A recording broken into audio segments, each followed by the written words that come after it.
Hello friends, welcome to all. आज मैं आपके लिए जो वीडियो लेकर आ रहा हूँ, देखिए एक ऐसा स्टॉक जो कि लॉन्ग टर्म इन्वेस्टमेंट के लिए रेडी हो रहा है। अब आप कहोगे रेडी, 2018 से लगातार करेक्शन की मार झेल रहा था, फंडामेंटली स्ट्रॉन्ग शेयर है। करेक्शन रिजॉल्व हुआ, लेकिन मार्च अप्रैल के महीने में आपने देखा, फरवरी मार्च के महीने में वापस करेक्शन दोबारा स्टार्ट हो गया।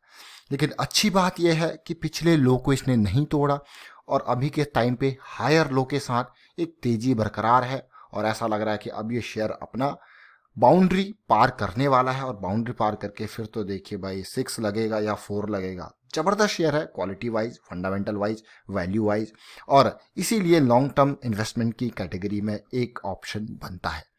चलिए देखते हैं कौन सा ये शेयर है, क्या टेक्निकल डिटेल है, क्या फंडामेंटल डिटेल है। और आगे बढ़ने से पहले मैं आपको बता दूं, अगर आपने अब तक चैनल को सब्सक्राइब नहीं किया तो जल्दी से सब्सक्राइब कर लें, बेल आइकन को प्रेस कर लें, जिससे आपको नोटिफिकेशन आती रहेगी। इस शेयर के बारे में मैं ऑलरेडी बात कर चुका हूं जब रिजल्ट आया था, लेकिन भाई जो अपॉर्चुनिटी दिख रही है तो आपके साथ शेयर करना जरूर बनता है। क्या कुछ है यहाँ पे डिटेल्स जानते हैं। यहाँ पे बात कर रहे हैं हम एस्कॉर्ट्स के शेयर की। अब एस्कॉर्ट्स का शेयर न केवल एग्रीकल्चर की दुनिया में बल्कि कंस्ट्रक्शन, अर्थ मूविंग, कई सारे इक्विपमेंट्स बनाता है, लेकिन जो मेजर एरिया इसका है वो एग्रीकल्चर से रिलेटेड इसका मेजर एरिया है, ट्रैक्टर से रिलेटेड। और आने वाले टाइम पे मुझे लगता है कि एग्रीकल्चर सेक्टर में टेक्नोलॉजी और इनोवेशन वो इंडिया के अंदर अब जाके ग्रो होगा, अब तक वो बहुत ही फीका है। अब मार्केट कैपिटलाइजेशन वाइज अगर देखा जाए, आप कहोगे यार बहुत ही छोटा शेयर है ये देखिए बहुत ही छोटा शेयर आप इसको कहोगे, लेकिन मैं इसको कहूँगा भाई क्वालिटी शेयर है। करंट प्राइस 823 का है। अगर आप इस स्टॉक को देखो, अभी जब जंप आया था तो तेजी जरूर देखने को मिली थी, लेकिन जब भी करेक्शन आया था तो भाई डाउन पे भी आया। पी रेशियो 21 के आसपास है, सेल्स ग्रोथ 22% की है, डेट कंपनी के ऊपर ना के बराबर का है, return on capital employed 24%, return on equity 16%, अगर प्रमोटर होल्डिंग देखी जाए तो 40% के आसपास है, इंट्रिंसिक वैल्यू कंपनी की 1342, 1342, और अगर मैं पीजी रेशियो देखूं वो भी बढ़िया है, और प्रॉफिट ग्रोथ देखिए 72% का पिछले 3 साल का एवरेज। तो नंबर्स बहुत ही अच्छे लग रहे होंगे आपको, नंबर्स नो डाउट अच्छे हैं, पॉजिटिव नंबर्स हैं।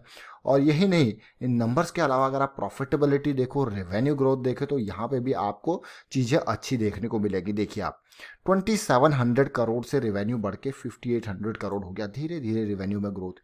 बीच में 2015-16 में डाउन जरूर गया था, लेकिन उसके बाद तेजी से रिकवरी हुई है, जो कि अच्छी बात है।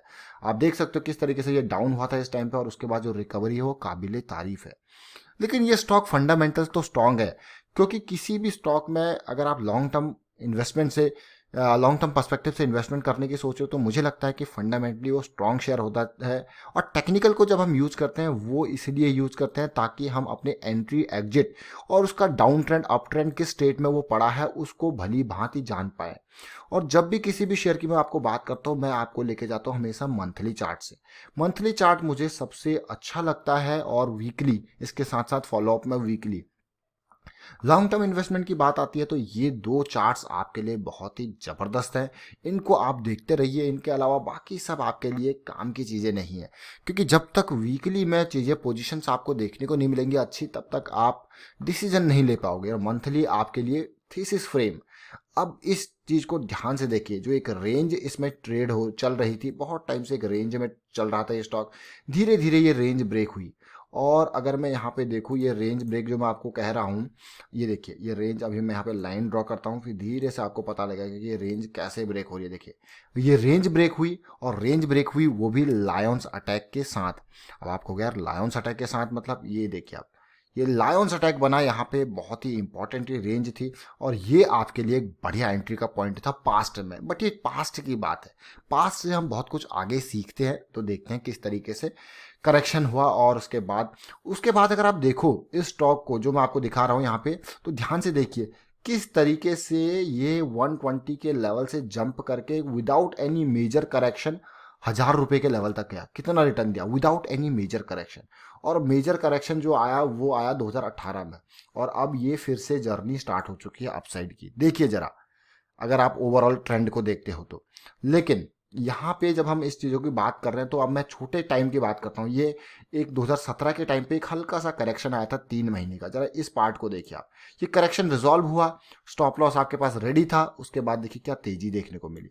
फिर एक छोटा सा करेक्शन आया था और ये करेक्शन रिजॉल्व हुआ, आपके पास एंट्री का मौका, और उसके बाद शेयर कहाँ तक गया है। ऐसे छोटे छोटे करेक्शंस आपको बढ़िया एंट्री के मौके देते हैं, ये देखिए, और बढ़िया रिटर्न भी आपको देते हैं छोटे शॉर्ट टर्म पर्सपेक्टिव से भी। लेकिन लॉन्ग टर्म की बात आ रही है तो लॉन्ग टर्म में अब करंट सिचुएशन की बात करेंगे, उसको देखिए। अब आप करंट सिचुएशन की जो मैं बात कर रहा हूँ इसको ध्यान से देखना। अब खाली करंट सिचुएशन में इसीलिए मैं आपको लेके आया हूँ। और अगर मैं बात करता हूँ पीक से जरा ध्यान से देखिए। ये पीक जो बनाया था ऑलमोस्ट 1000 के लेवल का पीक बनाया था, वो लेवल का पीक अब खत्म, मैं कहूँगा पीक खत्म हुआ, डाउन ट्रेंड आया। डाउन ट्रेंड आने के बाद पहली एंट्री का मौका, ध्यान से देखें आप, पहला एंट्री का मौका आपके पास था 2019 अक्टूबर नवंबर के टाइम पे। ये आपके पास एंट्री का मौका था बढ़िया वाला। अगर आपने इन्वेस्टमेंट किया होता तो आपको बहुत ही तुरंत 640 रुपये से ये शेयर आपको 920 तक लेके गया। मतलब जबरदस्त रिटर्न, 300 रुपये पर शेयर का, 250-300 रुपये पर शेयर का, वो भी 2 महीनों के अंदर। मतलब ये कोई अगर करेक्शन रिजोल्यूशन समझता है तो उसके लिए भाई 2 महीनों के अंदर कितना रिटर्न उसको मिला। उसके अलावा फिर अभी करेक्शन आया। अब मैं आपको जो इंपॉर्टेंट पॉइंट, ये देखिए, जो करेक्शन आया है वो आप कहोगे ये करेक्शन, ये तेजी थी। इस तेजी को सस्टेन करने के लिए एक करेक्शन की रिक्वायरमेंट थी, मेजर करेक्शन की, और वो करेक्शन आपके सामने बिल्कुल आया, और वो करेक्शन अब रिजॉल्व होता हुआ नजर आ रहा है, और फिर से तेजी ये पकड़ ली है, देखिए। और यहाँ पे ये छोटा करेक्शन था, ये बड़ा करेक्शन है। और इस लो पॉइंट को देखिए आप, मंथली पे आपको हायर लो की सीरीज दिख रही है, और ऑलरेडी करेक्शन रिजॉल्व होता हुआ नजर आ चुका है। अभी मैं छोटे टाइम फ्रेम पे आपको दिखाऊंगा तो करेक्शन रिजॉल्व होता हुआ नजर आ गया है। लेकिन फिर भी मैं यहाँ पे कहूंगा कि जो इंपॉर्टेंट एरिया इसके लिए है वो एरिया देखिए, पूरा का पूरा ये एरिया है। यानी कि 800 रुपये से लेके 900 रुपये तक का ये एरिया काफ़ी इंपॉर्टेंट एरिया है इस टाइम पे। ये देखिए पहली बार भी प्राइस रिजेक्ट हुआ है, तो ये काफ़ी इंपॉर्टेंट एरिया मैं कहूँगा। बट स्टॉक में काफ़ी पॉजिटिविटी आपको ऑलरेडी दिख रही है। अब वीकली चार्ट पे समझने की कोशिश करेंगे थोड़ा और डिटेल में। वीकली चार्ट काफ़ी इंपॉर्टेंट। अब वीकली चार्ट में मैं जो आपको चीज़ समझाने की कोशिश करूंगा, अलग अलग टाइम फ्रेम के अलग अलग मैं कहूँगा चीज़ें दिखाने की कोशिश करूंगा इस चार्ट में। और चार्ट आपके लिए बहुत ही खतरनाक चीज़ है भाई। आपको फंडामेंटल्स तो दिख जाएंगे, लेकिन एंट्री एग्जिट का लेवल आप प्लान कर सकते हो ओनली चार्ट के थ्रू। ये देखिए अब आप वीकली पॉइंट पे, अब जब वीकली पॉइंट पे हम इतनी चीज़ें देख रहे हैं तो आप देखिए किस तरीके से ये प्राइस रिजेक्शन इस लाइन से हुआ था। ये देखिए 2-2 3-3 बार। फिर उसके बाद ये आपके लिए एंट्री का मौका था यहाँ पे, जो मैं आपको बता रहा था लायंस अटैक, और वीकली का लायंस अटैक ये देखिए। फिर स्टॉक में तेजी आई, पीक बनाया, पीक बनाने के बाद वापस इसी लाइन के आसपास थोड़ा सा स्पिल ओवर जरूर हुआ, तो ये आपके पास मिला सपोर्ट। सपोर्ट के बाद अब तेजी देखने को मिली। और करंट सिचुएशन देखेंगे। करंट सिचुएशन देखने से पहले आपको थोड़ा सा और, पहले मैं इसको क्लियर कर देता हूं। देखिए अब करंट सिचुएशन से पहले मैं आपको इसमें दिखाता हूं हेड एंड शोल्डर पैटर्न। मतलब ऐसा जरूरी नहीं है हेड एंड शोल्डर, लेकिन काफी इंपॉर्टेंट ये पॉइंट है, तो मैं आपको ड्रॉ करके यहाँ पे दिखा रहा हूँ। देखिए ये देखिए आप कहोगे अरे वाह ये तो क्या पैटर्न दिख रहा है, ये तो बहुत ही सही है। वीकली चार्ट आपके लिए काफ़ी इंपॉर्टेंट होते हैं, फिर से मैं कहूँगा देखिए। और ये तेज़ी आपको देखने को मिल रही है, और कहीं ना कहीं मुझे लगता है ये 800 से 900 का रीजन जो है काफ़ी इंपॉर्टेंट रहने वाला है स्टॉक के लिए। ये तो आपने देखा ओवरऑल चीज़ है। ये अलग अलग चीज़ मैं आपको इसीलिए ड्रॉ करके बता रहा हूँ ताकि आप इसको समझो। अब आते हैं करंट सिचुएशन में। फरवरी के बाद जो गिरावट आई, उस गिरावट को आपने देखा। उस गिरावट में आपको ऑलरेडी पता लग गया था कि भाई गिरावट आने वाली है इस कैंडल के बाद। देखिए इतनी तेजी थी, कैंडल के बाद गिरावट आई। ये आपके लिए बहुत ही बढ़िया मौका था लायंस अटैक वीकली पे एंट्री का। उसके बाद गिरावट आई, गिरावट फॉलोअप, जो देखिए फॉलोअप, ये फॉलोअप कैंडल्स जो बनी, आप देख सकते हो कि अगर इसको डेली में देखोगे तो आपको लोअर लोज लोअर हाइज बनते हुए दिखेंगे। देखिए लेकिन ये पॉइंट यहाँ से जाके लोअर शेडोज लंबी बनती रही, बट अभी भी मजबूती नहीं थी किसी के खरीदने के लिए। कोई अगर शेयर को खरीदना चाहता तो उसके लिए जो इंपॉर्टेंट पॉइंट बाइंग का था वो पॉइंट मैं आपको दिखाता हूँ। देखिए ये यहाँ से रिकवरी हुई, हाई जॉइंट बनाया, हाई बनाया, लो बनाया। अब ये करेक्शन जो बना इसका रिजोल्यूशन होना जरूरी था, और इसका रिजोल्यूशन जो हुआ वो हुआ इस लेवल पे।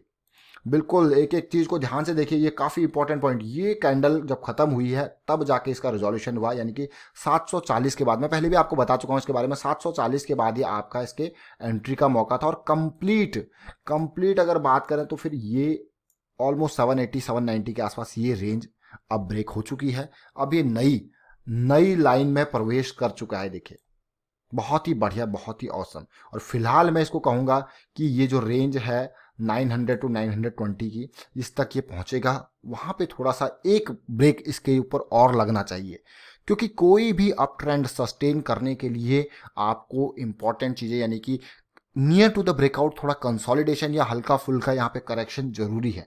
तो अगला ब्रेक 900 के लेवल पे लगना चाहिए जरूर। अगर ब्रेक नहीं लगता तो फिर जो है अप साइड जाना थोड़ा सस्टेनेबल नहीं होगा। तो इसीलिए चाहे वो थोड़ा छोटा ब्रेक हो, बड़ा ब्रेक हो, लेकिन ब्रेक लगना जरूरी है।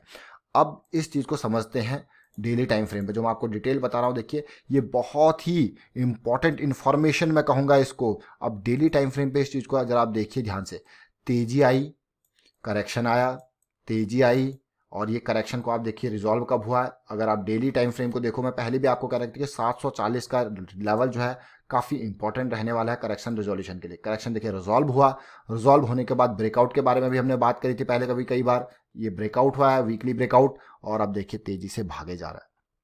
कहीं ना कहीं अगर आप इस ब्रेकआउट के बाद एंट्री लेते तो आपके पास, क्योंकि आप लॉन्ग टर्म इन्वेस्टर हो, तो आप ज़्यादा 660 670 या आपका स्टॉप लॉस होना चाहिए। देखिए किस तरीके से आपने ओवरऑल एस्कॉर्ट के शेयर को देखा। यहाँ पे मैंने कोशिश करी मैक्सिमम टू मैक्सिमम ऐड करने की, क्योंकि इस स्टॉक में अपॉर्चुनिटी बन रही है तो डिटेल में। और भाई इन्वेस्टमेंट का मौका दिख रहा है, लेकिन इन्वेस्टमेंट करने से पहले आप स्टॉक को अच्छे से पहचानें, क्योंकि किसी की राय पे, किसी का चाहे कितना भी बड़ा आप पेड सर्विस भी क्यों ना ले लो, अपना पॉइंट ऑफ व्यू जरूर होना चाहिए।